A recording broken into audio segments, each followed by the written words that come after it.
J'ai lancé Internet. J'ai cherché que faire pour le 1er avril. J'ai lu des témoignages de farce comme « Mon copain vient me voir, il m'a dit qu'il ne voulait plus de moi. Je lui ai demandé pourquoi. Il m'a répondu que la raison c'était poisson d'avril. » J'ai bien ri. Je trouvais pas ça très drôle. J'ai cherché comment se venger d'une blague de son mec.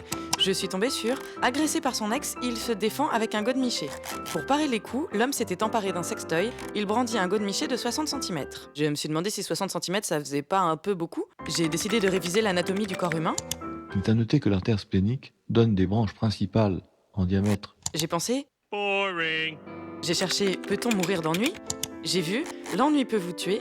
Les personnes déclarant s'ennuyer dans la vie ont jusqu'à 2,5 fois plus de chances de mourir de façon prématurée que les autres. » J'ai flippé, j'ai cherché « Comment ne pas s'ennuyer ?» Je suis tombée sur une vidéo intitulée « Comment ne pas s'ennuyer ?» qui disait Qu'on va chercher sur internet comment ne pas s'ennuyer. J'ai réalisé que j'étais en train de faire une vidéo sur internet en cherchant comment ne pas s'ennuyer, avec un mec qui faisait une vidéo sur comment ne pas s'ennuyer en cherchant sur internet comment ne pas s'ennuyer.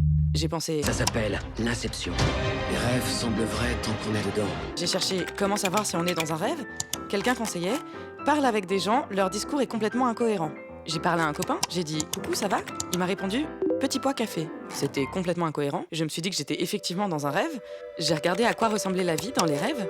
J'ai vu Alors que la guerre au Yémen entre dans son 11e mois, le nombre de victimes civiles ne cesse d'augmenter. Je me suis dit qu'heureusement que c'était un mauvais rêve. 2 explosions viennent de retentir dans le hall des départs. Je me suis dit qu'heureusement que c'était un mauvais rêve. Le terroriste a fait sauter sa ceinture d'explosifs dans ce parc. Le bilan fait état d'au moins 70 victimes, dont 29 enfants. Je me suis dit qu'heureusement que c'était un mauvais rêve. J'étais rassurée, j'allais quitter internet, mais mon copain a dit oups, j'ai copié-collé ma liste de courses.